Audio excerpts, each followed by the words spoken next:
Shalom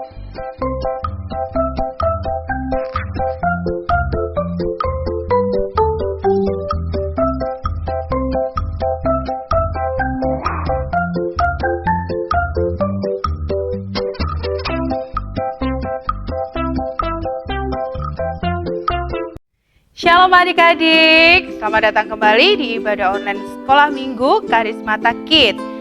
Ayo kita siapkan hati kita siapkan diri kita mau bersama-sama mengikuti ibadah di GSCA Karismata Kids. Tuhan Yesus memberkati.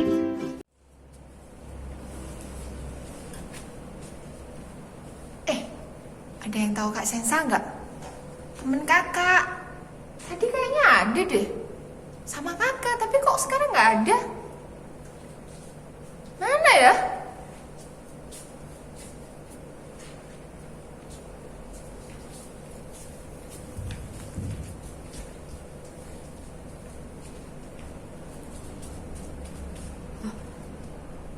Kak Noni mana? Bukannya dia udah duluan di sini tadi? Kok nggak ada? Ada yang lihat Kak Noni nggak?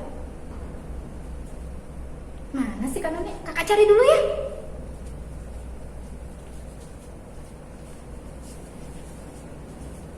Belum ketemu. Gimana sih Kak? Kak Sensa kemana aja tadi? Ya kan aku cariin Kak Noni dari tadi. Sekarang itu udah waktunya kita untuk memuji Tuhan. Iya Kak, maaf. Jadi ayo sekarang adik-adik, ayo kita siapkan diri kita mau memuji Tuhan. Sebelumnya kita berdoa dulu. Lipat tangan, tutup mata semuanya. Kita mau berdoa. Tuhan Yesus yang baik, terima kasih kami anak-anak-Mu ingin memuji, memuliakan nama-Mu. Berkati kami dari awal, pertengahan, hingga akhir. Terima kasih Tuhan, dalam nama Tuhan Yesus, haleluya, amin. Kak Sensa, sekarang kita mau nyanyi. Oke, siap. Nyanyi apa? Setinggi-tingginya langit. Ya.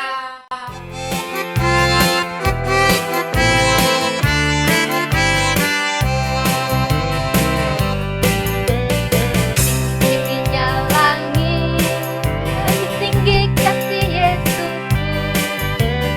Dalam-dalam lautan, lebih dalam kasih Yesus. Indah pelangi, lebih indah kasih Yesus. Kasih Yesus, oh kasih Yesus, segalanya. Kasih Yesus, oh kasih Yesus, mengalahkan segalanya. Tingginya langit, lebih tinggi kasih Yesus. Dalam-dalam lautan, lebih dalam kasih Yesus. Indah-indah pelangi, lebih indah kasih Yesus. Kasih Yesus, oh kasih Yesus, mengalahkan segalanya. Kasih Yesus, oh kasih Yesus, mengalahkan segalanya. Oke adik-adik, kita mau nyanyi lagi ya. Satu kali lagi katakan, saya bukan pasukan berjalan, pasukan berkuda, dan pasukan menembak. Siap-siap ya.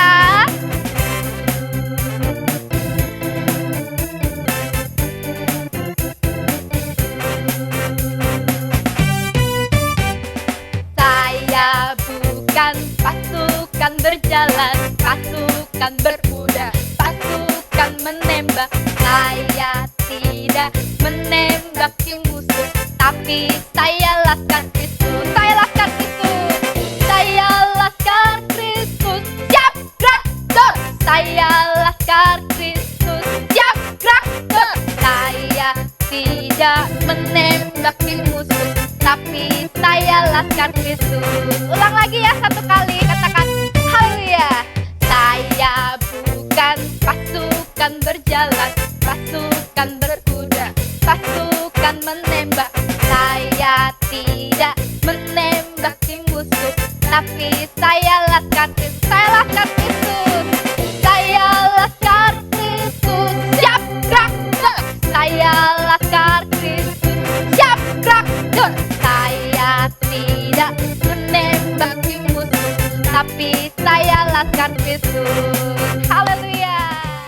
Shalom adik-adik, ketemu lagi di sekolah minggu kita. Pada hari ini kita mau mendengarkan firman Tuhan ya. Namun sebelumnya, mari ambil waktu untuk berdoa terlebih dahulu. Fokuskan pikiran kalian, hati kalian. Mari lipat tanganmu, tutup matamu, kita berdoa bersama-sama. Tuhan Yesus yang baik, kami bersyukur kepadamu, kami boleh kembali mendengarkan firman-Mu saat ini Tuhan. Kami mau dengar-dengaran akan kebenaran firman-Mu. Tuhan tolong kami, berkati kami di dalam nama Tuhan Yesus. Haleluya. Amin. Hari ini kita mau belajar bersama-sama tentang kemah pertemuan. Apa itu kemah pertemuan? Kalau zaman dahulu di waktu perjalanan Israel menuju tanah Kanaan, kemah pertemuan itu seperti kalau sekarang ini gereja ya. Tapi zaman dulu belum kayak sekarang yang bangunan kokoh, yang bangunan tembok, ada atapnya. Namun waktu zaman dulu kemah pertemuan bisa diangkat, diubah gitu. Tapi kali ini kita mau belajar bersama-sama kalau kita harus menghormati yang namanya rumah ibadah, yang namanya gereja. Kita harus menghormati. Dan kita mau belajar pada saat dulu Tuhan membawa bangsa Israel untuk keluar dari tanah Mesir.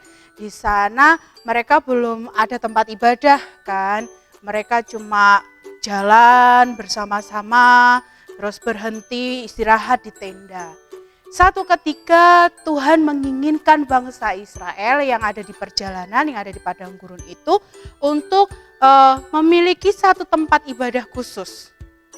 Nah, Tuhan ngomongkan sama Musa dan selanjutnya Musa ngomong ke bangsa Israel, ke orang-orang dengan perkataan seperti ini.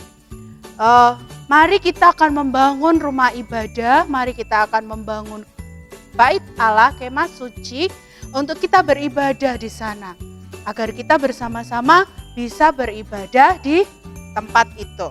Jadi Musa menyuruh bangsa Israel untuk membawa persembahan buat membuat rumah Tuhan. Karena di padang gurun nih, jadi nggak mungkin akan bikin tembok-tembok, nanti ngangkatnya pasti kesusahan. Nah, siapa yang bisa memberi buat Tuhan, silahkan memberi. Kita membutuhkan banyak hal untuk membuat rumah Tuhan. Nah, saat itu setelah bangsa Israel, setelah orang-orang Israel mendengar bahwa bangsa Israel akan membuat satu rumah khusus buat Tuhan, mereka pulang ke rumahnya, ke kemahnya untuk mencari apa yang bisa mereka persembahkan untuk membuat rumah Tuhan. Kira-kira apa ya yang mereka kasih? Oh, di rumah ternyata ada emas, ada yang memberikan emas. Di rumah ada perak, di kemahnya ada perak,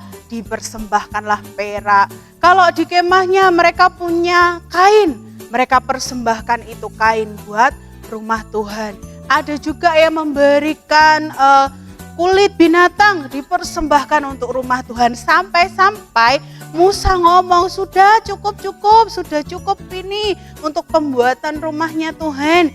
Jadi orang-orang Israel sangat senang memberi buat rumah Tuhan. Luar biasa ya, mereka memberi untuk pekerjaannya Tuhan. Kalau sekarang kira-kira apa yang kita bisa berikan untuk rumahnya Tuhan, untuk gereja? Adik-adik bisa memberikan uang atau persembahan. Buat apa sih Kak persembahan? Buat apa sih uang untuk gereja? Kira-kira untuk apa ya uang itu digunakan apa ya? Kalau kita memberikan persembahan ke gereja, uang itu bisa dipakai untuk tunjangan hidup Bapak Pendeta, stafnya gereja, atau juga bisa untuk bayar listrik. Kalau nggak bisa bayar listrik nanti dimatikan, kita nggak bisa ketemu lewat YouTube, ketemu lewat Zoom, ya kan? Nggak ada listrik soalnya. Nah, uang itu digunakan buat itu, buat beli buku-buku sekolah minggu atau fotokopi untuk sekolah minggu. Banyak hal yang bisa digunakan saat kita memberi uang kita ke gereja. Nah, melalui uang yang kita persembahkan ke gereja bisa juga memberkati orang lain loh. Dana misi. Kalau kita memberi persembahan untuk dana misi bisa memberkati orang yang jauh. Ada di Kalimantan, di Sulawesi, bahkan di luar Indonesia pun bisa. Jadi kalau kita mempersembahkan persembahan buat rumahnya Tuhan, pasti akan dikelola oleh gereja dengan baik. Dan untuk semuanya untuk kemuliaannya Tuhan. Agar banyak orang dimenangkan melalui pemberian Bapak, Ibu, Saudara, adik-adik semuanya. Nah, kalau kita memberi buat pekerjaannya Tuhan, kita harus memberi dengan hati yang sukacita. Hati yang tulus, gak boleh gerundel. Aku kolak ngasih neki aku ndak iso jajan. Aku. Tapi sama mamai, itu uang buat persembahan loh ya, kasih buat persembahan loh ya gitu. Akhirnya kamu ngasihnya dengan merengut. Boleh enggak kayak gitu? Enggak boleh. Kalian harus memberi dengan hati yang sukacita, hati yang senang, hati yang ikhlas. Kalau kita memberi, Tuhan akan juga memberikan yang lebih buat kita. Amin. Amin. Puji nama Tuhan. Kita mau belajar juga untuk menghormati rumahnya Tuhan. Seneng kan kalau kita bisa tiap minggu datang ke gereja, kumpul sama teman-temannya, kita belajar Alkitab bersama-sama, kita belajar firman Tuhan bersama-sama, ketemu. Seneng gak? Pasti seneng rasanya. Kalau sekarang kita hanya bisa ketemu kan lewat HP kalian. Nah, disitulah kita mau belajar betapa kita harus juga menghormati rumah Tuhan loh. Lama gak ketemu di gereja kayaknya, dulu aku gak menghargai ya, kalau suruh ke gereja susah. Kalau suruh ke gereja males. Ternyata gara-gara corona nih lama kita gak ketemu ke gereja. Kangen juga ya. Kita harus menghargai rumahnya Tuhan. Kita kalau di gereja gak boleh lari-larian, gak boleh teriak-teriakan. Harus hormat di rumahnya Tuhan. Nah, kita mau belajar di dalam kitab Imamat pasal 19 ayat yang ke-30. Kita harus menghormati rumahnya Tuhan. Karena apa? Karena Tuhan hadir di situ. Nah, setelah tadi rumah Tuhan itu barang-barangnya yang dibutuhkan untuk pembuatan rumah Tuhan terkumpul, akhirnya rumah Tuhan itu didirikan. Sudah jadi nih. Pas rumah Tuhan sudah jadi, saatnya bangsa Israel untuk memuliakan Tuhan, untuk beribadah di sana. Tapi zaman dulu gak semua orang boleh masuk rumah Tuhan. Gak semua orang boleh masuk ke baitnya Tuhan. Jadi mereka hanya bisa beribadah berkumpul di luar atau di pelataran tok. Gak boleh masuk. Kenapa? Karena rumah Tuhan itu kudus, suci. Jadi mereka hanya boleh di luar. Terus mereka mempersembahkan korban persembahan buat Tuhan. Korban penebusan dosa. Kalau sekarang kita harus bersukacita. Puji Tuhan, kita boleh ke gereja, masuk ke gereja. Bahkan kita melayani di gereja. Gak usah kita bakar-bakar korban persembahan. Kenapa? Karena waktu itu Tuhan sudah mati di kayu salib untuk menebus dosa kita, untuk menjadi korban agar kita boleh masuk rumahnya Tuhan, bebas. Puji Tuhan kan, luar biasanya Tuhan, pengorbanan Tuhan. Jadi karena ada pengorbanan Yesus di kayu salib, Tuhan Yesus dikorbankan di situ sehingga kita semuanya boleh untuk beribadah di rumah Tuhan, masuk ke rumah Tuhan. Dulu kan tidak boleh, sekarang boleh karena ada Yesus. Puji Tuhan, kita mau belajar untuk menghormati rumahnya Tuhan. Kita belajar untuk bersyukur bahwa karena penebusan Tuhan, karena Yesus menjadi korban untuk kita jadi boleh masuk ke rumah Tuhan, masuk ke gereja. Mari kita belajar bersama-sama. Nanti kalau kita ketemu di gereja, kita harus menghormati rumahnya Tuhan. Nggak boleh lari-larian di gereja, nggak boleh teriak-teriakan di gereja. Harus sopan di gereja. Puji nama Tuhan. Kak Deka berharap kita bisa cepat ketemu tatap muka dan kita bersama-sama belajar firman Tuhan di rumahnya Tuhan. Mari kita berdoa. Tuhan Yesus, terima kasih, kami bersyukur kepadamu. Kami sudah belajar bagaimana kami harus menghormati rumah Tuhan, bagaimana kami juga harus memberi untuk rumah Tuhan. Tuhan, tolong kami untuk kami selalu mengasihi Engkau, selalu mau berkorban buat Engkau, dan kami percaya melalui penyalipan-Mu Tuhan, kami dimerdekakan dan kami beroleh keselamatan.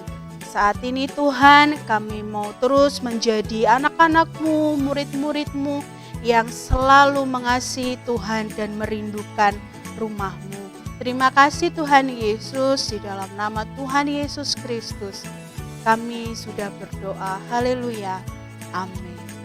Tuhan Yesus memberkati. Dan jangan lupa datang kembali ya di ibadah online Sekolah Minggu Karismata Kids. Kami tunggu besok minggu depan. Dan Tuhan Yesus memberkati.